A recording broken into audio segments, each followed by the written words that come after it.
আমরা ছোটবেলা থেকেই আল্লামা দেলোয়ার হোসেন সাইদির কথাগুলো শুনে শুনে আমরা বড় হয়েছি। তার সাথে খুব কাছ থেকে দেখার সুযোগ আমার হয়েছে। আমি তার সাথে ফজরের নামাজ, তার ইমামতিতে ফজরের নামাজ পড়েছি। তিনি যখন কক্সবাজার আসতেন তার পাহারা দেওয়ার জন্য আমার নেতৃত্বে আমরা ছাত্রদেরকে নিয়ে তাকে পাহারা দিতাম।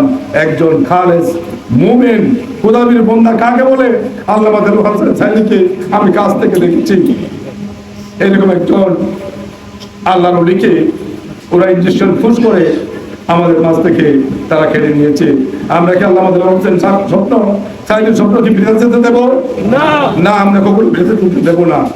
আজকে আল্লামা দেলোয়ার হোসেন আমাদের মাঝে নেই, কিন্তু সেই শরীর আছে নাই। সেই শরীর এখান থেকে পালিয়েছে, আর তাদেরকে মানুষ ঘৃণা করে। আর আল্লামা দেলোয়ার হোসেন সাইদের জন্য শুধু বাংলাদেশ নয়, গোটা দুনিয়ায় কোটি কোটি মুসলমান চোখের পানি ফেলে দোয়া করে, ঠিক কিনা?